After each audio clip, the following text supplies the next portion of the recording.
ลงเวียกพื้นฐานมาพบน้องคานตาหวานแห่งนี้สาววิทยาศาสตร์โอยอดนาลีหนุ่มเวียงคนนี้หรือดีไว้วัน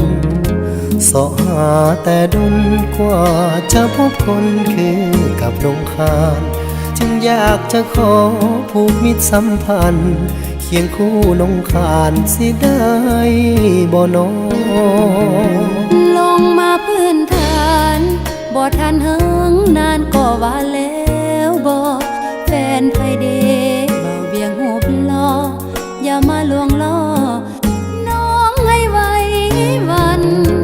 ว่าหาแต่ดนกว่าจะพบคนคือกับน้องคาน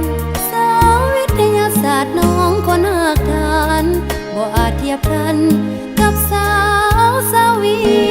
ยงจริงแท้อีหลีอยากจะมีคู่ครองจากคนจะเสื่ออยู่บ่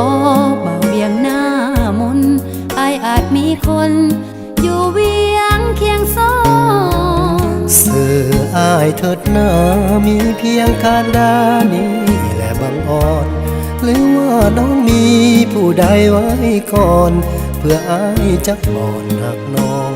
เปลี่ยนใจจังแม่นสู้สิจะเอาอีหลีบ่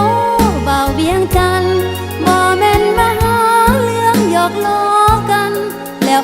ก็หันปล่อยกันหม่นหมองเว้าแบบทางการอยากขอผ่านกับนวลเนื้อทองหากจริงจังมันมีคู่ครองอยากเป็นเจ้าของต้องมามันมา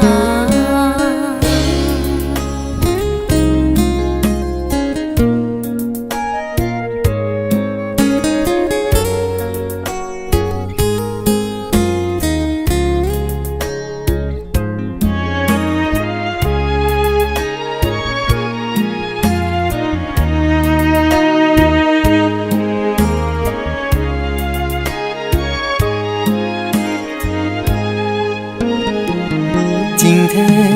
อีหลีอยากจะมีคู่ครองจากคนจะเสื่ออยู่บ่เบาเวียงหน้ามนอาจมีคนอยู่เวียงเคียงซ้อนเสื่อเถิดหน้ามีเพียงคาดานี้แหละบางอ่อนหรือว่าน้องมีผู้ใดไว้ก่อนเพื่อจักบ่อนหักน้องเปลี่ยนใจจังแม่นสู้สิจะเอาอีหลีบ่เบาเวียงจัน